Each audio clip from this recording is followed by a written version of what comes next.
Jadi segala sesuatu yang sudah menjadi kepastian Allah Subhanahu wa taala atau takdirnya Allah Subhanahu wa taala tidak akan berubah. Seperti yang kita pahami tentang Nabi Adam alaihissalam. Nabi Adam itu kok salah? Sehingga kemudian Allah usir dia dari surga. Kalau seandainya Adam gak diusir dari surga, kira-kira kita enak-enakan di surga ya? Enak-enakan di surga ya? Udah gak usah susah-susah ke kantor, gak usah susah-susah bikin rumah, orang di surga. Ini logika wajar. Cuma akan bertabrakan ketika berbicara dengan masalah takdir. Nabi Adam berbuat salah itu karena pokoknya adalah itu proses yang dijadikan oleh Allah Subhanahu wa taala untuk menuju pada takdir Allah Subhanahu wa taala. Sebelum Adam diciptakan, Allah berfirman, "Wa idz qala rabbuka lil malaikati inni ja'ilun fil ardi khalifah." Wa idz, dan ingatlah tatkala Rabbuka berkata Tuhanmu lil malaikah untuk malaikat, kepada malaikat, apa itu? Inni ja'ilun fil ardi khalifah. Sungguhnya aku akan menjadikan di muka bumi ini khalifah. Ini seperti itu. Nah, maka takdirnya Allah Subhanahu wa taala, pokoknya Allah akan menciptakan di muka bumi ini khalifah. Lah, maka kemudian prosesnya Allah ciptakan Adam alaihissalam. Yang Nabi Adam alaihissalam pertama ditempatkan di surga. Dan kemudian iblis, ketika Nabi Adam, kepada Allah perintahkan kepada para malaikat, usjudu li Adam fasajadu illa iblis. Wa qala rabbuka lil malaikati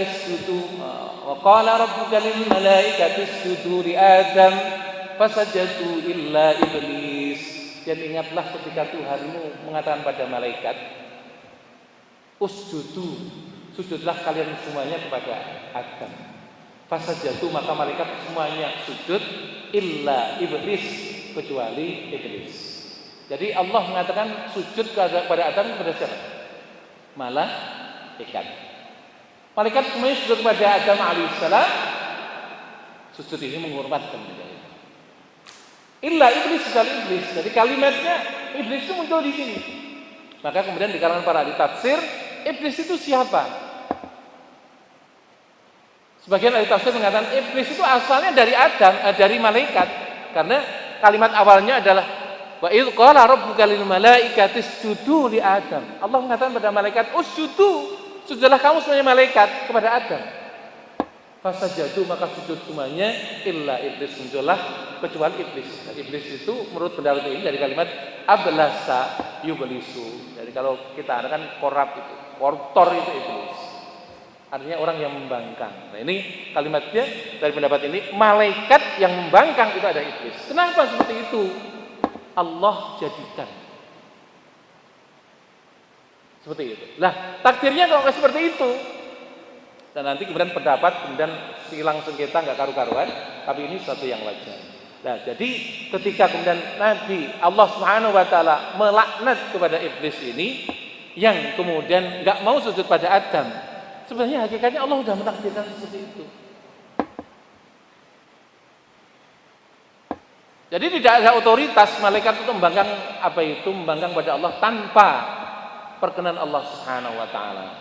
Maka kemudian jadilah seperti itu, Allah kutuk kepada iblis dan turun duluan dari surga dan usir surga dan dilaknat oleh Allah Subhanahu wa taala.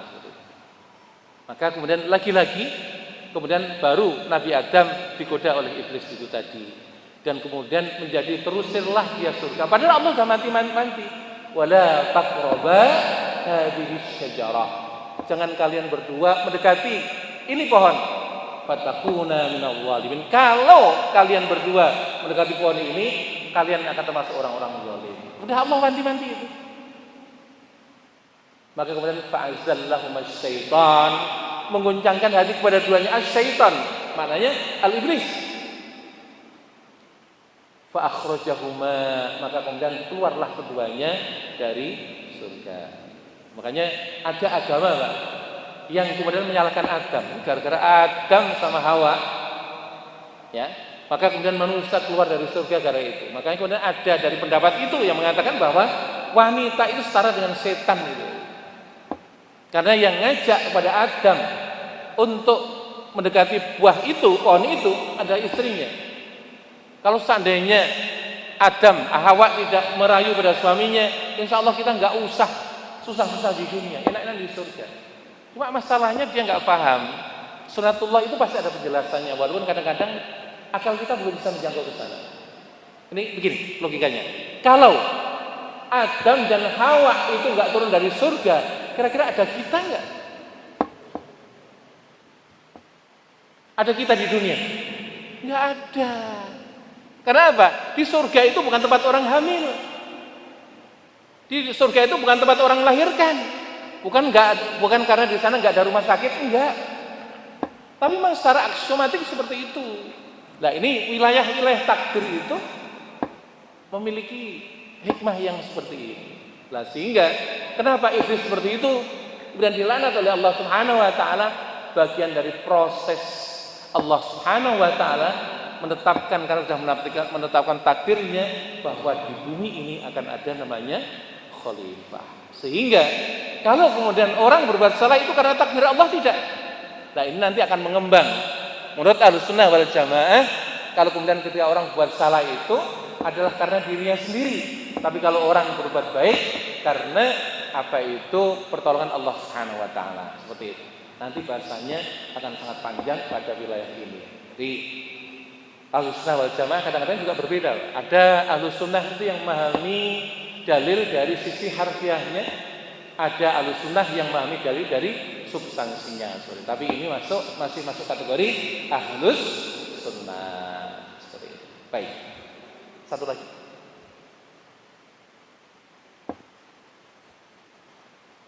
Baik. Kalau nggak ada, saya cukupkan rasanya sampai di sini 1 jam lebih sedikit. Mudah-mudahan ini menguatkan keimanan kita, karena ini baru pada tahap awal daripada beriman pada takdir. Selanjutnya beriman pada takdir itu implementasinya adalah kita ridho kepada setiap apa yang menimpa kepada kita sekalian dari Allah Subhanahu Wa Taala. Jadi kalau kemudian kita dapat nikmat langsung bersyukur, tandanya kita ridho kepada takdir Allah. Kalau kemudian kita sakit, kemudian kita sabar, tandanya kita ridho kepada Allah Subhanahu Wa Taala. Ini baru ilmu saja.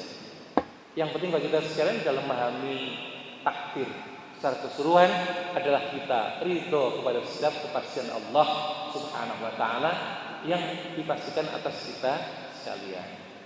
Gampang atau gampang? Gampang atau gampang? Susah. Ya. Tapi inilah kemudian pentingnya kita mengkaji masalah keberimanan kita kepada takdir Allah Subhanahu Wa Taala seperti itu, agar kemudian kita senantiasa bisa memahami ini dengan benar sehingga kita hidup benar. Karena apa? Sehebat apapun ibadah kita, kalau iman kita nggak benar ya nggak benar. Tuh ya.